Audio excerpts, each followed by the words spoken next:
जय हिंद साथियों, आप सभी का स्वागत करता हूं आप सभी के अपने चैनल टारगेट सिलेक्शन में। साथियों, एनटीपीसी एग्जाम अगर आप पास करना चाहते हैं तो आज की वीडियो साथियों आपके लिए सबसे खास है, क्योंकि आज की इस वीडियो में साथियों मैं वो क्वेश्चंस आपको करवाने वाला हूं जो क्वेश्चंस आप अपने एग्जाम में देखेंगे। तो साथियों, आप सभी को पता है कि 40 क्वेश्चंस आएंगे जीके जीएस के और करंट अफेयर के। उसके अलावा 30 क्वेश्चन रीजनिंग के होंगे और 30 क्वेश्चन मैथ के होंगे। तो साथियों, ठीक वैसे ही 40 सवाल आप देखेंगे। जिस लेवल का एग्जाम आपका रहेगा उस लेवल के 40 सवाल होंगे। उसके बाद रीजनिंग के सवाल होंगे और मैथ के सवाल होंगे। तो इन सभी सवालों को साथियों आप लोग देखिए और अपने स्कोर को चेक करिए कि आपकी तैयारी कितनी हो चुकी है और कितनी आपकी तैयारी बाकी है। तो साथियों, सबसे पहले मैं आपको जीके प्लस करंट अफेयर के यहां पर 40 सवाल करवाने वाला हूं।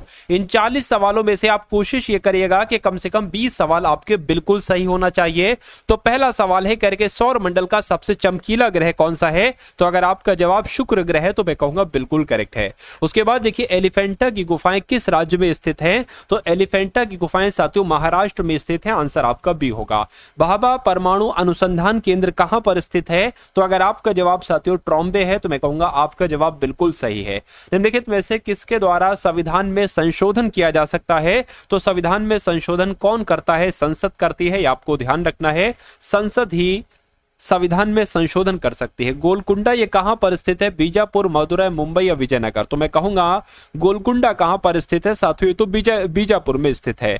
दूध का दही में परिवर्तन जीवाणुओं के द्वारा होता है, कवक के द्वारा होता है, एंजाइम के द्वारा होता है? तो साथियों जीवाणुओं के द्वारा ही दूध का दही में परिवर्तन होता है। आप लोग याद रखेंगे। साथियों, आप अपने सवालों को काउंट करते रहिए कि आपको पहले से कितने सवाल के जवाब मालूम है। ठीक है। उसके बाद देखिए साथियों, सौर ऊर्जा का स्रोत है तो नाभिकीय संलयन है सौर ऊर्जा का स्रोत। यह सवाल कई बार आपके एनटीपीसी एग्जाम में आ चुका है। भारत का सर्वोच्च पर्वत शिखर कौन सा? यह क्वेश्चन इंपॉर्टेंट है और यह आपके समझ लीजिए एनटीपीसी एग्जाम में सवाल आएगा। देखिए, भारत का सर्वोच्च पर्वत शिखर कौन सा है? तो गॉडविन एस्टिन है, K2 है, यानी कि आंसर आपका ऑप्शन नंबर डी होगा। अगला देखिए, पल्लव राजाओं की राजधानी कहां है? मुझे बताइए। तो पल्लव राजाओं की राजधानी साथियों कांचीपुरम में। कहां पर है? कांचीपुरम में है। उसके बाद देखिए, कंप्यूटर का मस्तिष्क किसे कहा जाता है? तो सीपीयू यानी कि सेंट्रल प्रोसेसिंग यूनिट को कंप्यूटर का मस्तिष्क कहा जाता है। अगला देखिए, मौलिक अधिकारों में संशोधन कौन कर सकता है? देखिए, संविधान में संशोधन या मौलिक अधिकारों में संशोधन किसके द्वारा किया जाएगा? संसद के द्वारा किया जाएगा। उत्तराखंड का जो बद्रीनाथ मंदिर है, ये किस नदी के किनारे पर स्थित है? ये साथियों अलकनंदा नदी के किनारे पर स्थित है। ये बहुत इंपॉर्टेंट सवाल है, आप लोगों को याद रखना है। अगला देखिए, करके राज्य की विधानसभा के सत्रावसान का आदेश किसके द्वारा दिया जाता है? तो साथियों किसके द्वारा? राज्य की बात आई है ना, तो यहां पर राज्यपाल आपका राइट आंसर हो जाएगा। उसके बाद देखिए, चंद्रगुप्त मौर्य ने निम्नलिखित में से किस ग्रीक शासक को हराया था? तो मैं कहूंगा साथियों सेल्यूकस को हराया था। किसको हराया था? सेल्यूकस को हराया था। क्लोरोफिल में कौन सा पोषक तत्व पाया जाता है? बताइए। तो मैं कहूंगा लोहा तो नहीं, मैग्नीशियम पाया जाता है। क्लोरोफिल में कौन सा पोषक तत्व पाया जाता है साथियों? मैग्नीशियम पाया जाता है। 1 रुपए के नोट पर किसके हस्ताक्षर होते हैं? तो 1 रुपए के नोट पर आरबीआई के गवर्नर के हस्ताक्षर नहीं होते बल्कि वित्त सचिव के हस्ताक्षर होते हैं। उसके बाद देखिए, किस तापमान पर जल का घनत्व अधिकतम होता है? मुझे बताइए। तो मैं कहूंगा 4 डिग्री सेल्सियस पर। ठीक है, इस तापमान पर जल का घनत्व अधिकतम होता है। ये सैकड़ों बार सवाल आपसे पूछा जा चुका है। जिला पंचायत का सदस्य बनने के लिए प्रत्याशी की आयु कम से कम कितनी होनी चाहिए? तो कम से कम कितनी होनी चाहिए साथियों? 21 वर्ष होनी चाहिए। कितने वर्ष? 21 वर्ष होनी चाहिए। पुलिस विभाग का प्रधान अधिकारी कौन होता है? अगर आपसे पूछा जाए तो डीजीपी आपको बता देना है। उसके बाद देखिए, भातखंडे हिंदुस्तानी संगीत महाविद्यालय ये यूपी में स्थित है, लेकिन यूपी के कौन से नगर में? तो यूपी की राजधानी लखनऊ में स्थित है। उसके बाद देखिए, रेड स्क्वायर, ये बहुत इंपॉर्टेंट सवाल है साथियों। यानी कि रेड स्क्वायर की अगर बात करें तो ये कहां पर स्थित है? बताइए। ये साथियों मॉस्को में स्थित है। कहां पर स्थित है? मॉस्को में स्थित है रेड स्क्वायर। उसके बाद देखिए, स्टैच्यू ऑफ लिबर्टी अगर आपसे पूछा जाए कि ये कहां पर है, तो स्टैच्यू ऑफ लिबर्टी ये न्यूयॉर्क में है साथियों। कहां पर है स्टैच्यू ऑफ लिबर्टी?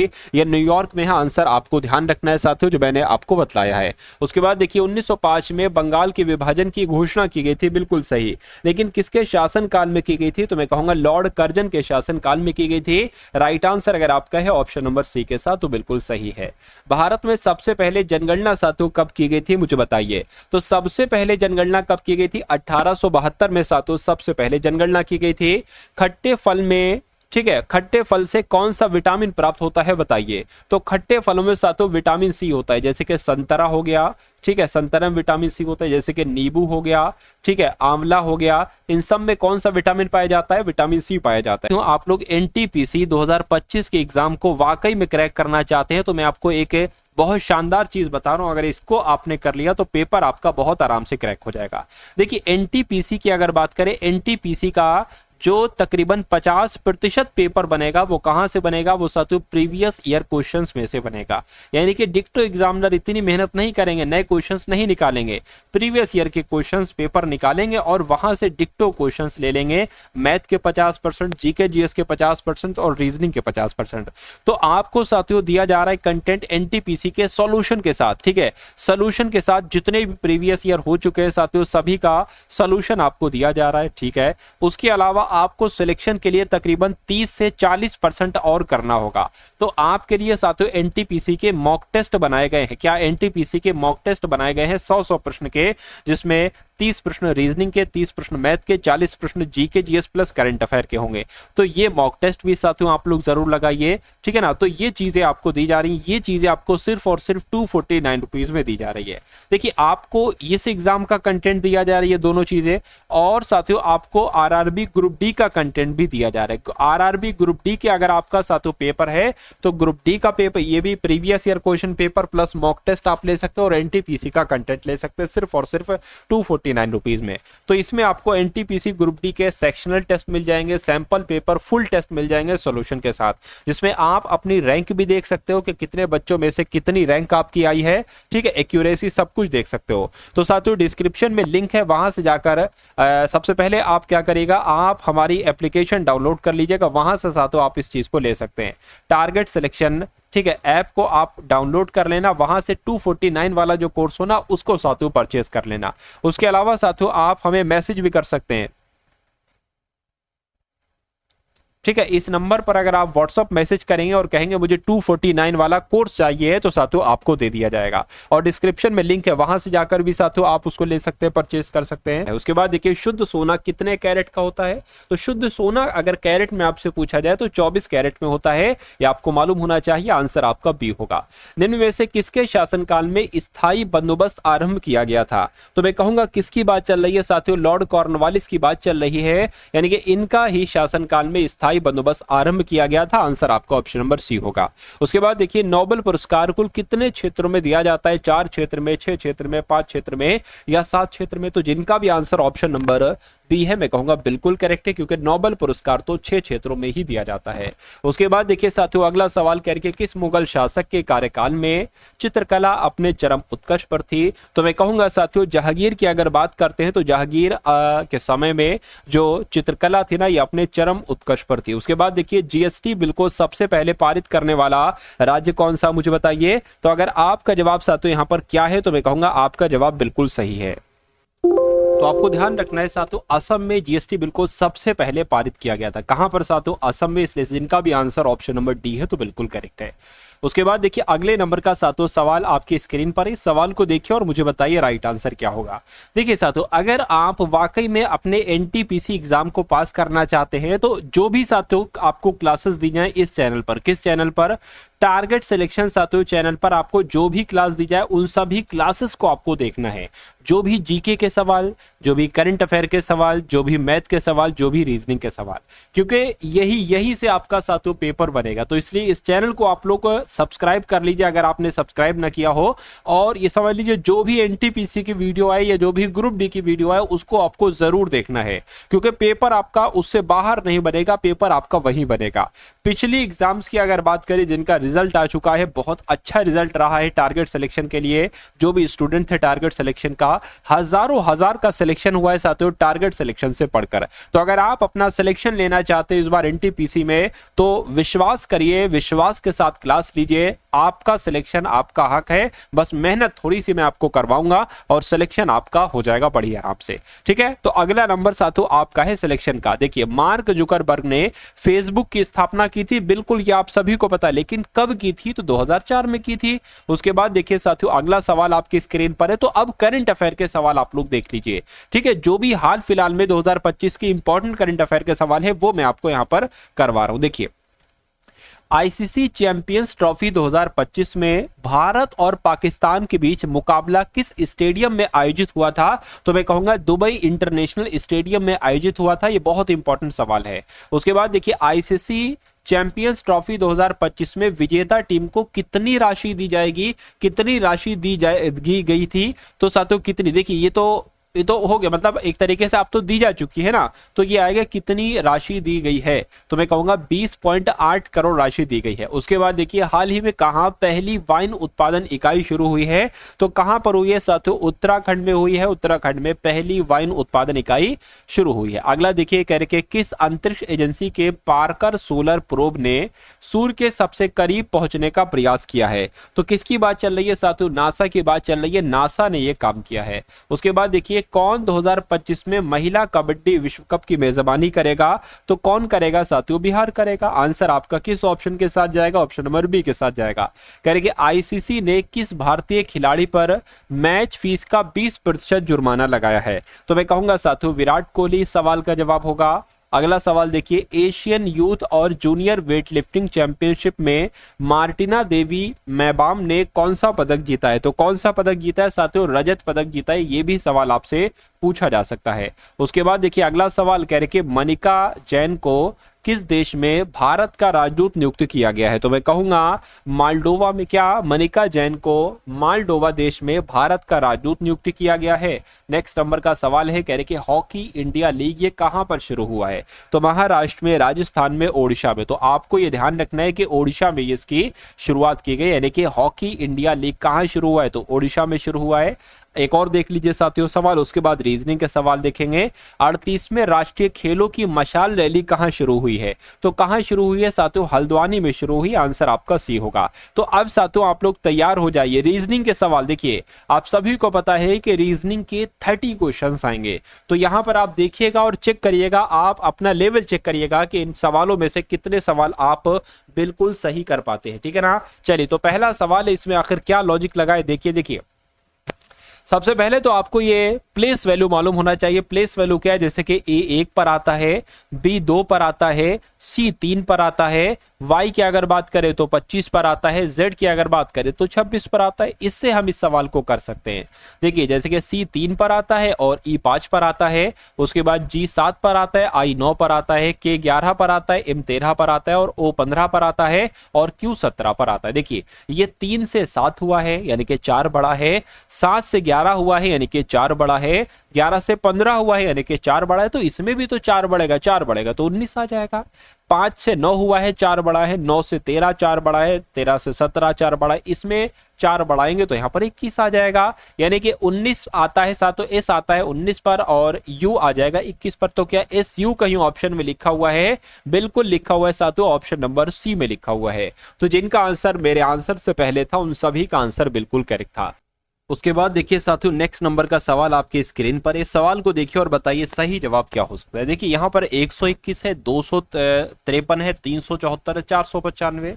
इसको जरा आप ध्यान से देखेंगे। आप देखिए, अगर इसका अंतर निकालने की कोशिश करेंगे तो सबसे पहले अंतर निकालने के 3 में से 1 जाएगा तो 2 बचेगा, 5 में से 2 जाएगा साथियों 3 बचेगा, 2 में से 1 जाएगा तो 1 बचेगा, इतना 132 है। यहाँ अगर बात करें 4 में से 3 जाएगा तो 1 बचेगा, 7 में से 5 तो 2 और 3 में से 2 तो 1। यहां पर 132, यहां पर 121 और उसके बाद यहां पर 1 आ जाएगा, 9 7 तो 2 आ जाएगा, यहां पर 1 आ जाएगा, तो 132 121 121। तो यहां पर कुछ लॉजिक आपको नहीं नजर आ रहा है।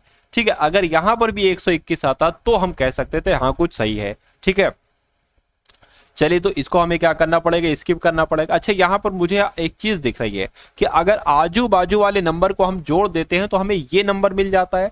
आजू बाजू वाले नंबर को जोड़ देते हैं, 3 2 को जोड़ेंगे तो 5 मिलेगा, 3 4 को जोड़ेंगे तो 7 मिलेगा, 4 5 को जोड़ेंगे 9 मिलेगा। यानी कि एक ऐसा कौन सा ऑप्शन होगा कि आजू बाजू नंबर वाले को जोड़कर बीच वाला नंबर ले ले? ये नहीं होगा, नहीं। इसको जोड़ेंगे 6 नहीं बनेगा, हाँ 5 और 6 को जोड़ेंगे तो 11 बनेगा। तो मैं कहूंगा कि जो लॉजिक इन सभी में लगा हुआ है वही लॉजिक ऑप्शन नंबर सी में लगा हुआ है। तो इस प्रकार जिनका आंसर ऑप्शन नंबर सी के साथ था, मैं कहूंगा आंसर आपका बिल्कुल करेक्ट था। उसके बाद देखिए सहमति का संबंध जैसे समझौते से है वैसे असहमति का संबंध किससे होगा मुझे बताइए। तो सहमति होती है तो समझौता हो जाता है, अगर असहमति होती है तो मिश्रित नहीं, तुलना नहीं, संस्था नहीं, विरोध होता है। जब असहमति होगी तो जाहिर सी बात है विरोध ही तो होगा। उसके बाद देखिए अगले नंबर का सवाल कह रहे कि यदि किसी सांकेतिक भाषा में JOURNAL को MRXUQDO लिखा जाता है तो उसी सांकेतिक भाषा में TRAINING को क्या लिखा जा सकता है साथियों बताइए। चलिए कैसे यहां पर साथियों आप इस सवाल को कर सकते हैं देखकर मुझे बता दीजिए आप लोग। चलिए देखिए यहां पर अगर बात करें आपको प्लेस वैल्यू जरूर मालूम होना चाहिए, जैसे कि Z जो होता है J जो होता है 10 पर होता है, O 15 पर होता है और U 21 पर होता है, R 18 पर होता है, N 14 पर होता है, A 1 पर, L 12 पर होता है। अगर इसकी अगर हम लोग यहां पर बात करें तो एक सेकंड रुकिए।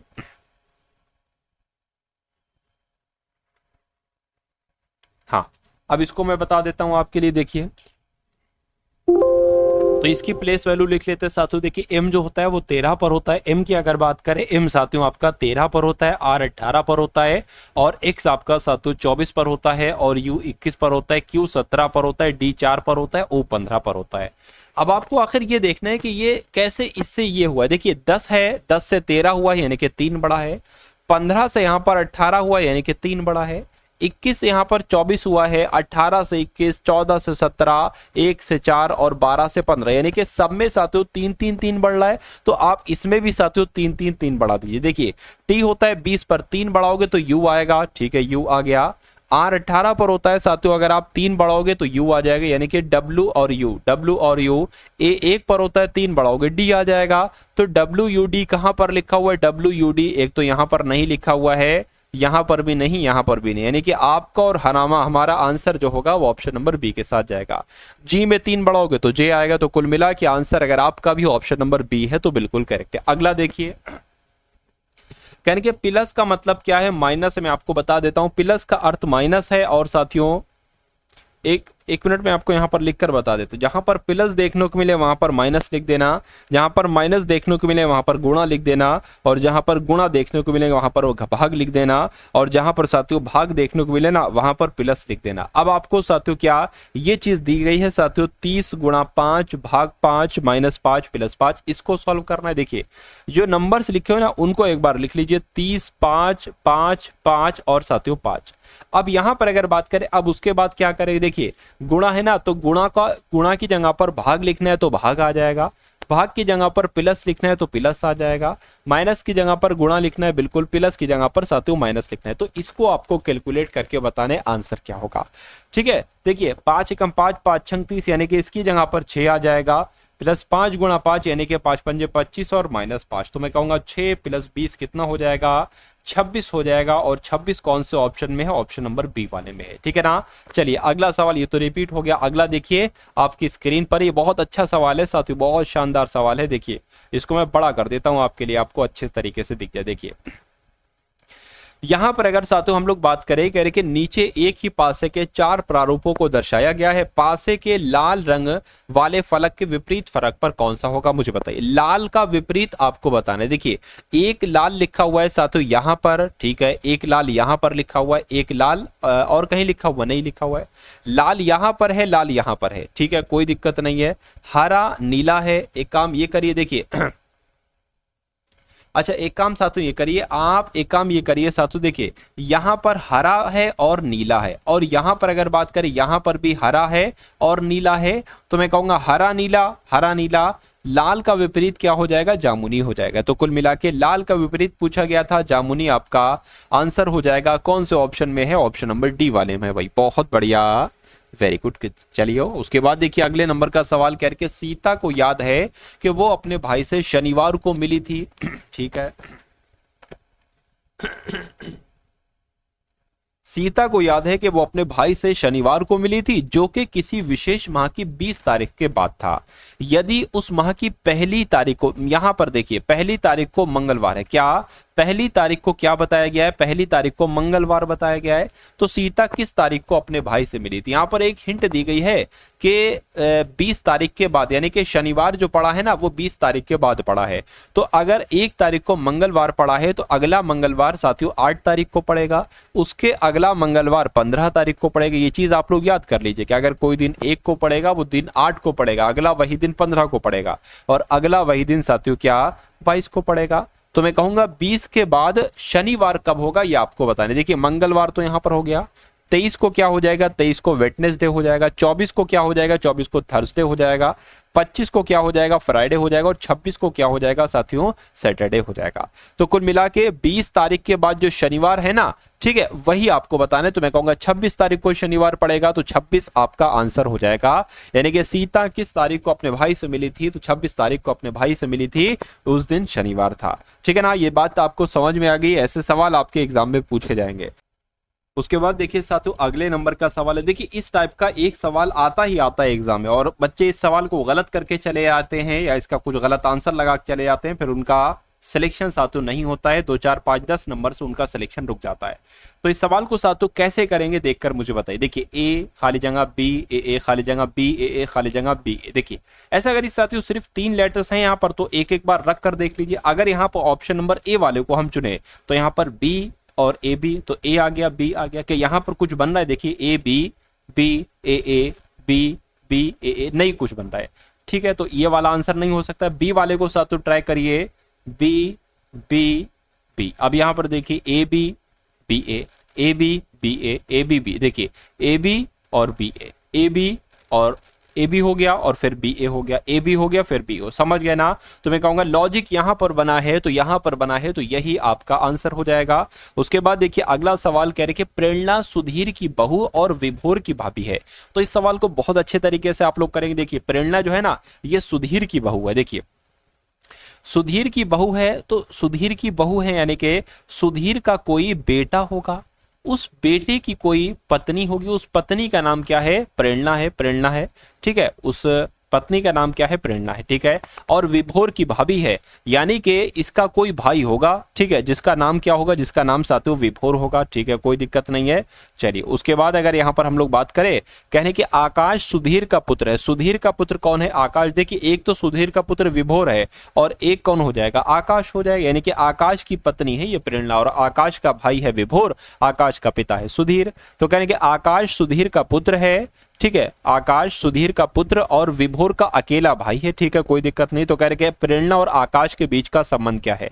तो प्रेरणा और आकाश के बीच का संबंध पति पत्नी का है। तो पति पत्नी का है, यानी कि पत्नी यहां पर आया है, तो पत्नी आपका बिल्कुल करेक्ट आंसर हो जाएगा भाई। बहुत बढ़िया, वेरी गुड क्लास। उसके बाद देखिए अगले नंबर का सवाल आपकी स्क्रीन पर है। देखिए सवाल को और मुझे बताइए कि आपका इस सवाल का सातों सही जवाब क्या हो सकता है। तो कह रहे कि यदि किसी सांकेतिक भाषा में एन डबल ई नी म्यू पिक का अर्थ है ग्रेव एंड कंसर्न। ठीक है, इल डिक्सो का अर्थ है एवरीबॉडी एल्स। ठीक है, तथा ट्यूर म्यूक्सो का अर्थ है बॉडी एंड साउथ। ठीक है, तो एवरी कंसर्न किसका अर्थ है? यानी कि एवरी कंसर्न का अर्थ आपको बताना है। आप सबसे पहले देखिए एवरी कहां पर लिखा हुआ है? यहां पर लिखा हुआ है नहीं, यानी कि एवरी यहां पर नहीं लिखा हुआ है, एवरी यहां पर लिखा हुआ है। मैं कहूं अच्छा एवरी यहां पर लिखा हुआ है, कोई दिक्कत नहीं है। अच्छा, मैं यानी कि एवरी, ठीक है, एवरी का अब जो कोड होगा ना वो इल डिक्सो में से कोई एक हो सकता है। इल डिक्सो, ठीक है, इसमें से कोई हो जाएगा, कोई दिक्कत नहीं है। बॉडी एल्स लिखा हुआ है। ठीक है, क्या लिखा हुआ है? अच्छा कंसर्न की अगर बात करें, कंसर्न कहाँ लिखा हुआ है? कंसर्न तो साथों यहां पर भी नहीं है। बॉडी एंड साउल, कंसर्न की अगर बात, अच्छा कंसर्न यहां पर लिखा हुआ है। तो आप एक काम ये कर सकते हैं साथियों, कंसर्न का कोड इसमें से होगा नी म्यूक पिक। ये थोड़ा सा हार्ड सवाल आपको लगेगा। आप एक काम करिए, कंसर्न का कोड इसमें से होगा ना, तो आप ग्रेव एंड एंड का कोड सबसे पहले निकाल लीजिए। तो ग्रेव और एंड का कोड कैसे निकालोगे? देखिए ग्रेव एंड कहां पर लिखा हुआ है? एवरी, बॉडी एल्स नहीं, ठीक है, बॉडी एंड साउल, तो ग्रेव का तो हमें मिलेगा ही नहीं, तो फिर तो ये अधूरा सवाल हो जाएगा साथियों। तो फिर मैं यही कहूंगा कि भाई इसका आंसर ज्ञात नहीं किया जा सकता। क्यों? क्योंकि जो जानकारी है ना वो पूरी ही नहीं दी गई थी, इसलिए राइट आंसर मैं नहीं बता सकता। आंसर आपका डी के साथ जाएगा। अगला सवाल आपकी स्क्रीन पर, कहने के बादल को सफेद कहा जाए, सफेद को वर्षा कहा जाए, वर्षा को हरा कहा जाए, और हरे को हवा कहा जाए, और हवा को नीला कहा जाए, और नीले को जल कहा जाए। तो साथियों पक्षी कहाँ उड़ेंगे? आप सभी लोग जानते हैं पक्षी कहाँ उड़ते हैं। पक्षी साथियों आकाश में उड़ते हैं। कहाँ उड़ते हैं? पक्षी की अगर बात करें आकाश में उड़ते हैं, ठीक है। और बादल को सफेद कहा जाए, सफेद को वर्षा कहा जाए, वर्षा को हरा कहा जाए, हरा को हवा कहा जाए, हवा को साथियों नीला कहा जाए। यहाँ पर आकाश तो नहीं है, तो हम ये कह सकते हैं कि पक्षी हवा में उड़ते हैं। तो यहाँ पर हवा को क्या कहा गया है? हवा को यहाँ पर नीला कहा गया है। तो आपका जवाब क्या होगा? नीला हो जाएगा। पक्षी कहाँ उड़ेंगे? नीला, यानी कि हवा में उड़ेंगे, और हवा को यहाँ पर नीला कहा गया। तो आपका आंसर नीला हो जाएगा ऑप्शन नंबर ए के साथ। चलिए भाई, उसके बाद देखिए अगला सवाल आपकी स्क्रीन पर है, कह रहे कि आपका मुंह दक्षिण पश्चिम की दिशा में। देखिए सबसे पहले मैं आपको ये बता देता हूं, मान लीजिए साथियों क्या ये उत्तर है, तो ये उत्तर हो गया, और इसकी अगर बात करते हैं साथियों ये दक्षिण हो गया, और इसकी अगर बात करें तो ये आपका पूर्व हो गया, और इसकी अगर बात करें ये साथियों पश्चिम हो गया। तो कहा यह जा रहा है कि आपका मुंह दक्षिण पश्चिम की दिशा में, यानी कि आपका मुख इस तरफ है दक्षिण पश्चिम की दिशा में। यदि आप 135 डिग्री बाईं ओर मुड़ जाते हैं, 135 डिग्री पता क्या हुआ? सबसे पहले तो आपको 90 डिग्री मुड़ना है, फिर आपको 45 डिग्री मुड़ना है, क्योंकि 90 और 45 ही तो होते हैं साथियों 135 डिग्री। तो मुड़ना किधर है? बाईं ओर मुड़ना है, यानी कि अगर आप सबसे पहले 90 डिग्री मुड़ोगे तो आपका मुंह इस तरफ हो जाएगा, और फिर आप 45 डिग्री मुड़ोगे तो आपका मुंह इस तरफ हो जाएगा। तो कहने कि अब आपकी दिशा क्या है? तो अब हमारी दिशा उत्तर की तरफ होगी, उत्तर की तरफ होगी। अच्छा बाएं कहा गया यहाँ पर, सॉरी मैंने दाएं मुड़ा दिया, गलती हो गई मुझसे, ठीक है ना, कोई दिक्कत नहीं है, एक सेकेंड। हाँ, अभी इस तरफ दिशा में है, तो अगर 90 डिग्री बाएं मुड़ता है तो ये इधर आ जाएगा, और फिर 45 डिग्री बाएं मुड़ता है तो ये इस तरफ हो जाएगा, यानी कि अभी उसकी दिशा जो है वो पूर्व दिशा की ओर है। तो पूर्व आपका यहाँ पर जो होगा वो बिल्कुल सही जवाब हो जाएगा भाई, बहुत बढ़िया, वेरी गुड क्लास। अगला सवाल आपकी स्क्रीन पर साथियों, इस सवाल को देखिए और मुझे बताइए राइट आंसर क्या होगा। साथियों ये सभी के सभी सवाल आपके एग्जाम के दृष्टिकोण से बहुत इंपॉर्टेंट है, क्योंकि मैं आपको साथियों कम पढ़ाता हूं, लेकिन वो पढ़ाता हूं जो आपको एग्जाम में देखने को मिलेगा। यानी कि वो सारे कॉन्सेप्ट मैं आपके साथियों क्लियर कर दूंगा, जहां से जो कॉन्सेप्ट आपके एग्जाम में पूछे जाते हैं, हर एक टॉपिक का वो हर एक सवाल कंप्लीट कर दूंगा जो आपके एग्जाम में पूछे जाते हैं। इसलिए साथियों अगर आप चैनल पर नए हैं, हमारे टारगेट सिलेक्शन चैनल पर नए हैं, तो आप सभी लोग इस चैनल को साथियों जरूर सब्सक्राइब कर लीजिए, और बेल आइकन पर क्लिक करके ऑल पर जरूर क्लिक कर लीजिएगा। ये समझ लीजिए जितनी वीडियो आपको दी जाए उतनी आप वीडियो देख लीजिएगा, पढ़ लीजिएगा, सिलेक्शन आपका निश्चित तौर पर पक्का हो जाएगा। चलिए तो अब बात करते हैं साथियों इस सवाल की, कह रहे कि निम्नलिखित शब्दों को अंग्रेजी शब्दकोश में दिए गए क्रम के अनुसार लिखना है। तो यहां पर अगर साथियों हम लोग बात करते हैं, देखिए एफ आई लिखा हुआ एफ ए पहले आएगा, एफ ई एल आर ये नहीं, ये वाला सबसे पहले आ जाएगा, यानी कि 2 सबसे पहले आ गया। उसके बाद देखिए आई पहले आता है, एल तो मैं कहूंगा आई पहले आता है, उससे पहले ई आता है, ठीक है, उससे पहले ये आता है, तो ये वाला 4 आ जाएगा। और एफ उसके बाद क्या आता है? देखिए ये तो हो गया, एफ आई पहले आता है, एफ एल तो एफ आई पहले आता है, यानी कि 1 आ जाएगा। अब इसमें और इसमें से बताइए कौन सा पहले आएगा? एफ एल पहले आता है या एफ आर? में कहूंगा एफ एल पहले आता है, तो 3 आ जाएगा, उसके बाद 5 आ जाएगा। तो 241-35 कहां पर लिखा हुआ है? ऑप्शन नंबर ए में लिखा हुआ है, तो ये आपका बिल्कुल करेक्ट आंसर हो जाएगा। अगला सवाल आपकी स्क्रीन पर है साथियों, देखिए सवाल को और मुझे बताइए कि आपका राइट आंसर क्या होगा।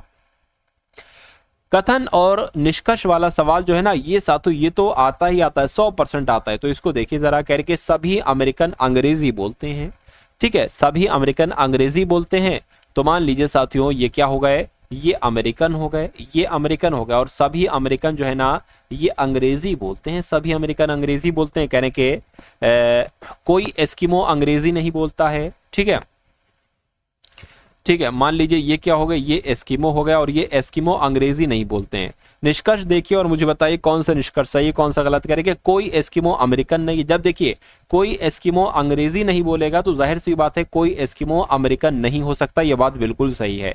कोई अंग्रेजी बोलने वाले एस्किमो नहीं, कोई अंग्रेजी बोलने, जब एस्किमो अंग्रेजी नहीं बोल सकता तो कोई अंग्रेजी बोलने वाला एस्किमो कैसे हो सकता है, यह बात भी बिल्कुल सही। यानी कि दोनों निष्कर्ष आपके निकलते हैं। ऐसा कहां पर लिखा हुआ है? ऐसा साथियों ऑप्शन नंबर डी में लिखा हुआ था। ठीक है ना। चलिए साथियों, वीडियो को अगर आपने अभी तक लाइक नहीं किया तो मैं आपसे रिक्वेस्ट करूंगा कि वीडियो को लाइक कर दीजिए, क्योंकि वीडियो को तैयार करने में कुछ मेहनत जाती है। अगर उस मेहनत का आप एक तरीके से कुछ देना चाहते हैं साथियों मेहनत के लिए, तो वीडियो को लाइक कर दिया करिए, बिना कहे हर एक वीडियो को लाइक कर दिया करिए। मुझे बहुत अच्छा लगता है साथियों आपका एक लाइक, क्योंकि उससे मालूम पड़ता है कि भाई हाँ, इतने लोगों में से इतने लोगों को वीडियो अच्छी लग रही है, तो फिर आपके लिए और ज्यादा मेहनत करी जाती है, पूरी टीम आपके लिए और मेहनत करती है। देखिए इस सवाल की अगर बात करें करके, अंग्रेजी वर्णमाला में आपके दाईं ओर से नमा और बाईं ओर से छठा अक्षर के ठीक बीच में कौन सा अक्षर होगा? अगर बात करें अंग्रेजी वर्णमाला की तो सबसे पहले मैं आपको दिखा देता हूं, एक सेकंड लगेगा। देखिए A B C D E F G H I J K L M और N O P Q R S T U V W X Y Z. देखिए क्या कह रहा है, आपके दाईं ओर से, तो दाएं से तो इधर ही से चलेंगे, तो दाईं ओर से नमा अक्षर, तो नमा क्या होगा? 1 2 3 4 5 6 7 8 9, यानी कि ये नमा अक्षर। और बाईं ओर से छठा अक्षर 1 2 3 4 5 6, छठा अक्षर। तो इसके बीच में कौन सा अक्षर होगा? देखिए इसके बीच में कौन सा अक्षर होगा? 3 इधर के हटाओ और 3 इधर के हटाओ, एक ये हटाओ एक ये हटाओ, ठीक है, एक ये हटाओ एक ये हटाओ, बचा क्या है? एल बचा। तो मैं कहूंगा ठीक बीच में साथियों एल हो जाएगा। और एल कौन से ऑप्शन में लिखा हुआ है? ऑप्शन नंबर सी में लिखा हुआ है। तो ये क्या होगा? ये आपका बिल्कुल करेक्ट आंसर हो जाएगा। अगला सवाल आपकी स्क्रीन पर है। कहा आपसे ये जा रहा है कि इसमें कितने कुल जो रेखा चित्र है ना, इसमें कुल कितने चतुर्भुज हैं बताइए। देखिए एक तो आपका साथियों ये एक चतुर्भुज हो जाएगा, ठीक है ना, 4 भुजाओं वाले, ठीक है, जो 4 भुजाओं से बनता है चतुर्भुज हो जाएगा। दूसरा आपका ये हो जाएगा एक, यानी कि 2 हो गए। तीसरा आपका चतुर्भुज ये हो गया, ठीक है। चौथा आपका साथियों ये चतुर्भुज हो गया, चौथा ये, यानी कि 4 चतुर्भुज हो चुके हैं। कितने चतुर्भुज? 4 चतुर्भुज हो चुके हैं। उसके बाद अगर हम लोग यहाँ पर बात करें, और देखिए एक आपका जो बनेगा ना, एक आपका ये पूरा बन जाएगा, पूरा ये यहां से लेकर ऐसे पूरा, यानी कि एक ये बन गया। और एक जो बनेगा, एक देखिए ऐसे बन जाएगा, एक चतुर्भुज ये, और एक चतुर्भुज साथियों ऐसे ही ये बन जाएगा, दो चतुर्भुज। और फिर ये तीसरा ऐसे चतुर्भुज बन जाएगा, और ये साथियों फिर चौथा चतुर्भुज बन जाएगा, यानी कि 4 चतुर्भुज और ये बन गए। तो कितने हो गए साथियों? कुल मिला के 9 चतुर्भुज हो गए। तो इसमें कितने चतुर्भुज हैं? मैं कहूंगा 9 चतुर्भुज हैं, और 9 आपका बिल्कुल करेक्ट आंसर हो जाएगा भाई। बहुत बढ़िया, वेरी गुड क्लास। अब उसके बाद देखिए अगले नंबर का सवाल आपकी स्क्रीन पर है। क्या कहा जा रहा है, क्या कहा जा रहा है साथियों? देखिए मुझे बताइए। देखिए ये लिखा हुआ है 1 सही 1/5, 1 सही 1/5, और इसके व्युत्क्रम के मध्य अंतर बताइए। अगर किसी भी संख्या का आपका व्युत्क्रम पूछा जाए, मान लीजिए x और y का व्युत्क्रम क्या होगा? पता क्या होगा? y और x। अगर मैं आपसे कहूं 2/3 का व्युत्क्रम क्या होगा? पता क्या? 3/2, यानी कि उल्टा पलटी हो जाती। बाकी इतना ध्यान नहीं आपको देना है, बस ये चीज ध्यान रखेंगे। देखिए तो कहने के साथ पहले इसको सॉल्व करो। 5 एकम 5, 5 और 1 6, 6/5 हो गया, ये 6/5 हो गया। और इसका व्युत्क्रम क्या हो जाएगा? 5/6 हो जाएगा। तो इसमें आपको अंतर बताना है, अंतर लगा दिया, माइनस का निशान लगा दिया। अब इसको सॉल्व कर लो, क्रॉस मल्टीप्लाई करो, 6 छंग 36 और 5 पंजे 25, नीचे क्या आ जाएगा? 5 छंग 30, 30 नीचे आ जाएगा। यहां पर साथियों कितना बचेगा? 11 बचेगा, नीचे 30 है, तो 11/30 आपका आंसर हो जाएगा। ऐसा कहां पर लिखा हुआ है? ऐसा ऑप्शन नंबर सी में लिखा हुआ है, और यही आपका राइट आंसर है। अब उसके बाद देखिए साथियों नेक्स्ट नंबर का सवाल आपकी स्क्रीन पर है। इस सवाल को देखिए और मुझे बताइए कि आपका राइट आंसर क्या हो। करके साधारण ब्याज की वो वार्षिक दर बताइए जिससे कोई धनराशि 10 वर्ष में खुद की, यानी कि स्वयं की 2 गुनी हो जाती है। तो यहां पर आपको यह देखना है कि आपको यहां पर क्या पूछा जा रहा है साथियों? आपसे यहां पर दर पूछी जा रही है, और दर का सूत्र, दर की अगर बात करें, सूत्र क्या होता है? साधारण ब्याज गुणा 100 बटे P इंटू T, ये सूत्र होता है। तो यहां पर अगर बात करें, देखिए आपको समय दे रखा है, यानी कि इस T की जगह पर 10 वर्ष आ जाएगा, ठीक है। कोई धनराशि 2 गुनी हो जाती है, यानी कि अगर कोई धनराशि मान लीजिए x है तो वो 2 गुनी हो जाएगी, यानी कि 2x हो जाएगी। ठीक है। साधारण ब्याज क्या निकलेगा, हमेशा साधारण ब्याज P और A का यानी कि मिश्र धन और मूलधन का अंतर होता है, इनका डिफरेंस करोगे 2x में से x जाएगा तो x बचेगा। ठीक है, तो अब इसको साथियों कर लो, साधारण ब्याज कितना निकल कर आया, x गुणा 100 आ जाएगा, अपॉन में P कितना है साथियों x है और T कितना है साथियों 10 वर्ष है, तो इससे ये कैंसिल हो जाएगा, एक जीरो से ये जीरो कैंसिल हो जाएगा, यानी कि दर आपकी जो निकलेगी वो 10% निकलेगी। और 10% दर कहां पर है साथियों, ऑप्शन नंबर सी वाले में है, ये जिनका आंसर है मैं कहूंगा आंसर आपका बिल्कुल करेक्ट है। अगला सवाल देखिए, इस सवाल की अगर बात करें, आपसे कहा जा रहा है साथियों कि 64/125 का घनमूल क्या होगा। तो भैया ये किसका है, ये क्यूब है, किसका घन है, ये 4 का घन है और ये 5 का घन है, तो इसका घनमूल 4/5 हो जाएगा। 4/5 आपका ऑप्शन नंबर बी में लिखा हुआ है। उसके बाद देखिए साथियों नेक्स्ट नंबर का सवाल है, कह रहे कि यदि किसी संख्या का 1/2 उसी संख्या के 1/4 से 15 अधिक है तो संख्या क्या होगी। मान लीजिए वो संख्या x है, तो किसी संख्या का 1/2 यानी कि मान लीजिए इस संख्या का 1/2 ये हो गया, और उसी संख्या के 1/4 से कितना अधिक है, 15 अधिक है, तो इनका डिफरेंस होगा। तो इसको कैलकुलेशन करो, 4 की 1 से करोगे 4x हो जाएगा, 2 की 1 से करोगे 2x हो जाएगा, 4 दूना 8 हो जाएगा, बराबर कितना 15 हो जाएगा। 4x में से 2x जाएगा तो साथियों 2x बचेगा, 2x बराबर 15 गुणा 8 हो जाएगा।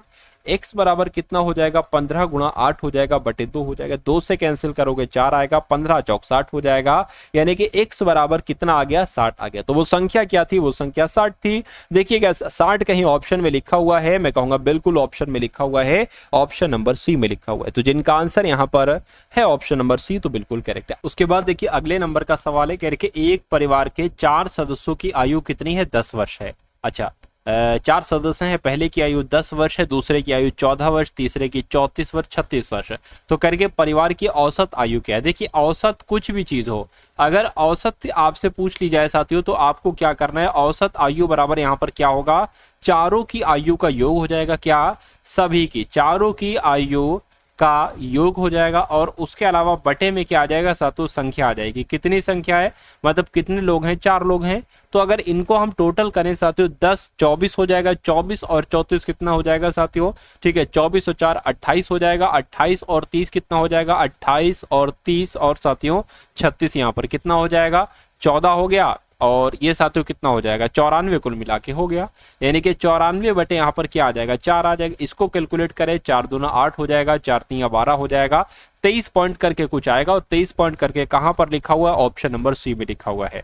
उसके बाद देखिए साथियों नेक्स्ट नंबर का सवाल है आपकी स्क्रीन पर, कहा जा रहा है आपसे कि एक टेम्पो, ठीक है, एक टेम्पो 25 किलोमीटर प्रति घंटा की चाल से जा रहा है, यदि उसकी चाल में 5% मतलब उसकी चाल 5% बढ़ जाती है, तो आपसे कुल मिला के पूछा जा रहा है कि उसकी चाल कितनी हो जाएगी, मुझे बताइए। चलिए यहां पर अगर बात करें, देखिए 25 किलोमीटर प्रति घंटा चाल है, अगर 5% साथियों बढ़ाते हैं ना तो 105 हो जाएगी, 105% हो जाएगी, बटे में 100 आ जाएगा, इससे ये कैंसिल होगा, 4 आ जाएगा, 4 से कैंसिल करें तो 4 दूना 8, 4 पंच 20, 4 छंग 24, तो 26 पॉइंट करके कुछ आएगा, 26 पॉइंट करके कहां पर लिखा हुआ है, ऑप्शन नंबर सी में लिखा हुआ है। उसके बाद देखिए नेक्स्ट नंबर का साथियों सवाल आपकी स्क्रीन पर आ चुका है, क्या आपसे पूछा जा रहा है, यानी कि पिता और पुत्र की वर्तमान आयु का योग 60 वर्ष है, ठीक है, यदि 6 वर्ष पहले, बहुत ध्यान से देखना है साथियों इस सवाल को, एक पिता और पुत्र की वर्तमान आयु का योग कितना बताया जा रहा है साथियों, 60 वर्ष बताया जा रहा है, और उसके बाद साथियों यहाँ पर कहा गया है कि यदि 6 वर्ष पहले, ठीक है 6 वर्ष पूर्व पिता की आयु की अगर बात करें, पिता की आयु पुत्र की आयु की 5 गुना थी, ठीक है, तो 6 वर्ष बाद पुत्र की आयु क्या होगी, ये कुल मिला के आपसे पूछा जा रहा है, मुझे बताइए। चलिए देखिए मान लीजिए साथियों, अगर यहां पर हम पुत्र की आयु x मान लें और पिता की अगर बात करें तो पिता की आयु साथियों कितना मान लें, क्योंकि दोनों की आयु का योग 60 वर्ष बताया गया है, तो पिता की आयु 60 माइनस x होगी, कितनी होगी 60 माइनस x हो जाएगी, तो ये पुत्र हो गए, ये साथियों कौन हो गए, ये पिता हो गए, इतनी बात क्लियर है। आप करेंगे 6 वर्ष के बाद, ठीक है 6 वर्ष के बाद पिता और पुत्र की आयु, ठीक है आयु 5 गुनी थी, ठीक है, तो यहां पर बहुत ध्यान से देखिएगा साथियों, अगर बात करते हैं 6 वर्ष पहले पिता की आयु अभी कितनी है 60 माइनस एक्स, 6 वर्ष पूर्व कितनी हो जाएगी -6 लगा। ये तो पिता की उम्र हो गई 6 वर्ष पहले, और ये जो थी ना ये पुत्र की आयु की 5 गुना थी। पुत्र की आयु कितना है एक्स है, इसमें जब 6 माइनस किया तो इसमें भी 6 माइनस करोगे, और ये 5 गुना थी तो 5 से हमने इसकी गुणा कर दी। ये बात क्लियर है इतनी, ठीक है कोई दिक्कत नहीं। 60 में से 6 जाएगा साथियों 54 बचेगा, 54 माइनस एक्स हो गया बराबर 5 एक्स हो जाएगा, 5 की 1 से होगी और 5 छंग 30 हो जाएगा। इतनी बात क्लियर है, ठीक है कोई दिक्कत नहीं। अब देखिए ये एक्स उठकर उधर चला जाएगा तो ये 5x प्लस एक्स कितना हो जाएगा 6x हो जाएगा, और ये 54 की अगर बात करें ये माइनस का 30 है, इधर आएगा प्लस का 30 हो जाएगा। तो साथियों 6x बराबर कितना आ चुका है, 6x बराबर साथियों आपका 84 आ चुका है। तो x बराबर क्या आ जाएगा, इसको अगर कट करेंगे 6 से, 6 कम 6, ठीक है 6 कम 6, 6 पंजे 20, 6 चंग 24 हो जाएगा, ठीक है 6 चंग 36, 6 चौक 24 हो जाएगा। तो x बराबर साथियों कितना आ जाएगा आपके सामने 14 आ जाएगा। तो कहा जा रहा था कि 6 वर्ष बाद पुत्र की आयु कितनी थी, पुत्र की आयु x वर्ष थी, और x का मान आया है 14, यानी कि 14 वर्ष जो होगी वो पुत्र की आयु हो जाएगी। लेकिन कह रहे कि 6 वर्ष बाद पुत्र की आयु कितनी होगी, तो 6 वर्ष बाद पुत्र की आयु 20 वर्ष हो जाएगी। तो कुल मिला के 20 वर्ष कहां पर लिखा हुआ है, ऑप्शन नंबर ए में लिखा हुआ है। तो ये क्या होगा साथियों, ये आपका बिल्कुल करेक्ट आंसर हो जाएगा। भाई बहुत बढ़िया, वेरी गुड क्लास। उसके बाद देखिए साथियों नेक्स्ट नंबर का सवाल है, कहा जा रहा है कि एक वस्तु को 2850 रुपए में बेचने पर एक विक्रेता 14% का लाभ कमाता है।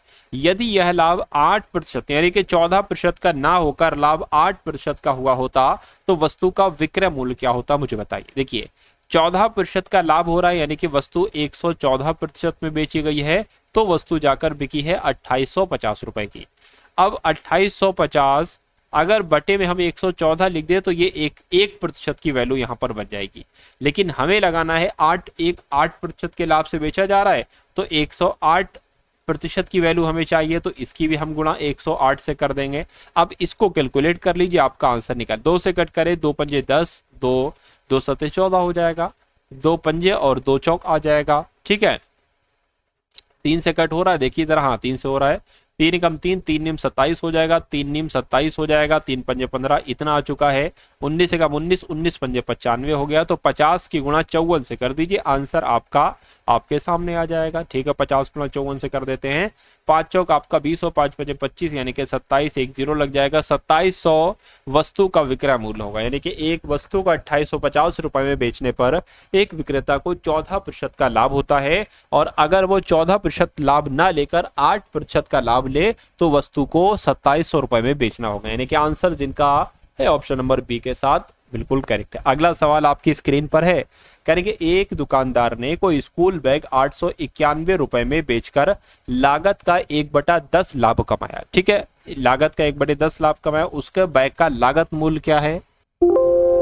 तो एक दुकानदार ने कोई स्कूल बैग 891 रुपए में बेचकर लागत का 1/10 लाभ कमाया, उस बैग का लागत मूल्य क्या है। देखिए अब बैग का जो लागत मूल्य है साथियों, मान लीजिए वो x है। क्या बैग का अगर बात करें, बैग का लागत मूल्य की अगर बात करें कितना, मान लीजिए बहुत इंपॉर्टेंट सवाल है, बैग के लागत मूल्य की अगर बात करें मान लीजिए x रुपए है, ठीक है ना। और यहाँ पर लाभ की अगर बात करें, लाभ 1/10 हुआ, यानी कि x/10 हुआ है, लाभ निकल कर आ गया, ठीक है। अब विक्रय मूल्य की अगर बात करें साथियों, विक्रय मूल्य क्या हो सकता है, आप सभी को पता है विक्रय मूल्य क्या होता है, क्रय मूल्य प्लस लाभ होता है। तो क्रय मूल्य प्लस लाभ यानी कि लागत मूल्य प्लस लाभ, ये क्या हो जाएगा, विक्रय मूल्य हो जाएगा। तो लागत मूल्य x है और लाभ कितना है, x/10 है, यही तो विक्रय मूल्य होगा। तो इसको जरा कैलकुलेट करो, 10 की 1 से कराओगे तो 10x प्लस x बटे में क्या आ जाएगा 10, ये विक्रय मूल्य ध्यान रखिएगा, सेलिंग प्राइस। यहाँ पर क्या आ जाएगा 11x/10, ये क्या आ गया साथियों, ये आपका विक्रय मूल्य आ गया, सेलिंग प्राइस यहाँ पर आ गया है। यह बात क्लियर है, चलिए इतनी बात अगर क्लियर है तो बिल्कुल क्लियर। अब देखिए यहाँ पर कहा गया एक दुकानदार ने कोई स्कूल बैग 891 रुपए में बेचा है, और यहाँ पर क्या कह रहे हैं कि विक्रय मूल्य, ये विक्रय मूल्य है और विक्रय मूल्य बराबर 11x/10 है, यानी कि 11x/10 की वैल्यू क्या है यहाँ पर 891 है। अब इसको जरा कैलकुलेट कर लो साथ, तो देखिए x बराबर क्या हो जाएगा 890 गुणा 10 हो जाएगा, ये 10 की इससे गुणा हो जाएगी, 11 से भाग हो जाएगी, 11 नीचे आ जाएगा, ठीक है। इतनी बात साथियों क्लियर है। चलिए तो अब साथियों आपको क्या करना है, अब आपको साथियों 800, ठीक है, ये क्या है ये 891, मैंने 890 लिख दिया। एक सेकेंड, मैं इसको क्या कर लेता हूँ, एक सेकेंड रुकिए। हाँ, 891 इसको मैं कर लेता हूँ, ठीक है। अब देखिए 11 8 88, 11 एकम 11, ये x बराबर क्या आ जाएगा, x बराबर साथियों 810 यहाँ पर आपका आ जाएगा। और 810 कहाँ पर लिखा हुआ है, ऑप्शन नंबर सी में लिखा हुआ है। तो जिनका आंसर यहाँ पर है ऑप्शन नंबर सी के साथ, तो बिल्कुल करेक्ट है। तो ये साथियों यहाँ पर आप लोगों ने देखी एनटीपीसी के लिए। अब यहाँ पर मैं आपको एक बात बता देना चाहता हूँ साथियों, क्या कि अगर साथियों आप लोग एनटीपीसी 2025 के एग्जाम को वाकई में क्रैक करना चाहते हैं, तो मैं आपको एक बहुत शानदार चीज बता रहा हूं, अगर इसको आपने कर लिया तो पेपर आपका बहुत आराम से क्रैक हो जाएगा। देखिए एनटीपीसी की अगर बात करें, एनटीपीसी का जो तकरीबन 50% पेपर बनेगा वो कहां से बनेगा, वो साथियों प्रीवियस ईयर क्वेश्चंस में से बनेगा। यानी कि डिक्टो एग्जामिनर इतनी मेहनत नहीं करेंगे, नए क्वेश्चंस नहीं निकालेंगे, प्रीवियस ईयर के क्वेश्चंस पेपर निकालेंगे और वहां से डिक्टो क्वेश्चंस ले लेंगे। मैथ के 50%, जीके जीएस के 50% और रीजनिंग के 50%। तो आपको साथियों दिया जा रहा है कंटेंट एनटीपीसी के सॉल्यूशन के साथ, ठीक है। सॉल्यूशन के साथ जितने भी प्रीवियस ईयर हो चुके हैं साथियों, सभी का सॉल्यूशन आपको दिया जा रहा है, ठीक है। उसके अलावा आपको सिलेक्शन के लिए तकरीबन 30 से 40% और करना होगा। तो आपके लिए साथियों एनटीपीसी के मॉक टेस्ट बनाए गए हैं। क्या एनटीपीसी के मॉक टेस्ट बनाए गए हैं 100 प्रश्न के, जिसमें 30 प्रश्न रीजनिंग के, 30 प्रश्न मैथ के, 40 प्रश्न GK GS plus current affair के होंगे। तो ये मॉक टेस्ट भी साथियों आप लोग जरूर लगाइए, ठीक है ना। तो ये चीजें आपको दी जा रही हैं, ये चीजें आपको सिर्फ और सिर्फ 249 रुपीज में दी जा रही है। देखिए आपको इस एग्जाम का कंटेंट दिया जा रही है, दोनों चीजें, और साथियों आपको आरआरबी ग्रुप डी का कंटेंट भी दिया जा रहा है। आरआरबी ग्रुप डी के अगर आपका साथियों पेपर है तो ग्रुप डी का पेपर, ये भी previous year question paper plus mock test आप ले सकते हो और एनटीपीसी का कंटेंट ले सकते हैं सिर्फ और सिर्फ 249 रुपीज में। तो इसमें आपको एनटीपीसी ग्रुप डी के सेक्शनल टेस्ट मिल जाएंगे, सैंपल पेपर, फुल टेस्ट मिल जाएंगे सॉल्यूशन के साथ, जिसमें आप अपनी रैंक भी देख सकते हो कि कितने बच्चों में से कितनी रैंक आपकी आई है, ठीक है। एक्यूरेसी सब कुछ देख सकते हो। तो साथियों डिस्क्रिप्शन में लिंक है, वहां से जाकर सबसे पहले आप क्या करिएगा, आप हमारी एप्लीकेशन डाउनलोड कर लीजिएगा, वहां से साथियों आप इस चीज को ले सकते हैं। टारगेट सिलेक्शन, ठीक है, ऐप को आप डाउनलोड कर लेना, वहां से 249 वाला जो कोर्स हो ना उसको साथियों परचेज कर लेना। उसके अलावा साथियों आप हमें मैसेज भी कर सकते हैं, ठीक है। इस नंबर पर अगर आप व्हाट्सअप मैसेज करेंगे और कहेंगे मुझे 249 वाला कोर्स चाहिए, तो साथियों आपको दे दिया जाएगा। और डिस्क्रिप्शन में लिंक है, वहां से जाकर भी साथियों आप उसको ले सकते हैं, परचेज कर सकते हैं। तो इस वीडियो को साथियों लाइक करके जाइएगा, अगर चैनल पर नए हैं तो चैनल को सब्सक्राइब कीजिएगा, वीडियो को साथियों अपने मित्रों के साथ जरूर एक बार शेयर कर दीजिएगा, मुझे बहुत अच्छा लगेगा। और एक कमेंट सेक्शन में साथियों एक जय हिंद का नारा अगर लगा देंगे, जय हिंद का कमेंट कर देंगे तो बहुत अच्छा होगा साथियों। चलिए, तो कुल मिला के साथियों मिलते हैं हम सभी लोग आने वाली वीडियो में। जय हिंद साथियों।